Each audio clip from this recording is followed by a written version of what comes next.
કરી જતી મિત્રો. આજે આપણે આકૃતિના પૂરતા લક્ષણોમાં ત્રીજો ક્વેશ્ચન જોવાનો છે. આ ચોરસની અંદર ડિઝાઇન વાળા ક્વેશ્ચન મોટા ભાગે આવતા હોય છે. એમાં અલગ અલગ પેટર્ન બનતી હોય છે. તો આજે આપણે એક પછી એક પેટર્ન ચેક કરતા જશું અને આમાં શું પેટર્ન બને છે આપણે જોશું.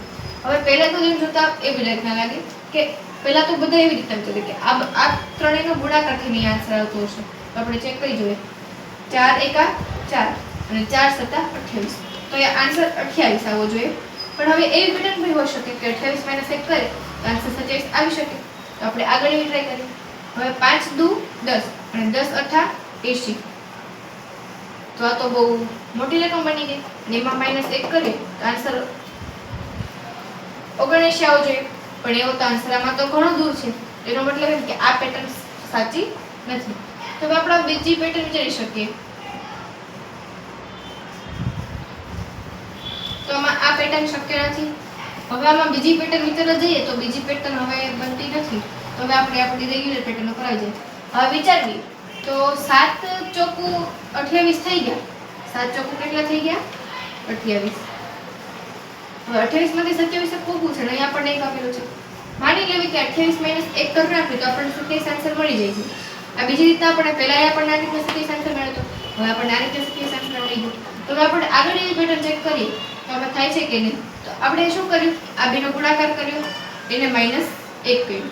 એ રીતના આમાં આપણે ચેક કર્યું. 8 અને 5 નો ગુણાકાર કર્યો.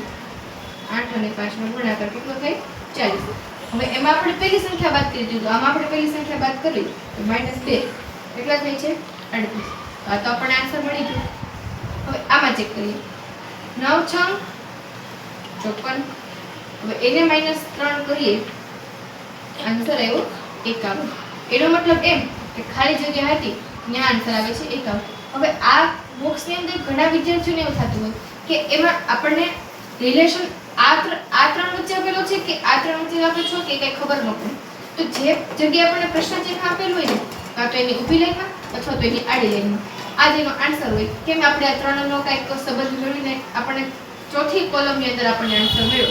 એ જ રીતના ઘણા દાખલાની અંદર આ અહીંયા 3 કોલમ આપેલી હોય ચોથી કોલમ હોય તો આ ત્રણનું રિલેશન થઈ આ ચોથી કોલમનો આપણને આન્સર મળતો હોય. એ રીતના બધા દાખલામાં અલગ અલગ હોય. તો જેમાં આપણને પ્રશ્ન ચિહ્ન આપેલું હોય એમાં કાં તો ઊભી કોલમ કાં તો આડી કોલમની અંદર મોટા ભાગે આપણો આન્સર આવતો હોય. અને બીજું એમ ન ખબર પડે તો બીજી રીતના કે આ 9 સંખ્યા એક નંબરની છે અને જે છેલ્લા બોક્સની અંદર જે સંખ્યા છે એ 2 નંબરની છે. એનો મતલબ એમ કે આ ત્રણનો કાંઈક થઈને અહીંયા બનતો હોય અથવા તો આ ત્રણની આડી ગણતરી થઈને અહીંયા નવી કોલમ હોય તો એ પ્રમાણે બને. પણ આપણે અહીંયા 3 જ કોલમ છે એટલે આ રીતના આપણે આવ્યું. હવે આવા આગળ ઘણા ક્વેશ્ચન આવશે. તો આ ક્વેશ્ચનમાં તમને ગમ્યો હોય તો લાઈક અને શેર અને સબસ્ક્રાઇબ કરજો. અને આવા આગળના નવા વિડીયો જોવા હોય તો ચેનલને સબસ્ક્રાઇબ કરી દેજો અને આવો નવો રિસ્પોન્સ આપતા રહેજો. Thank you.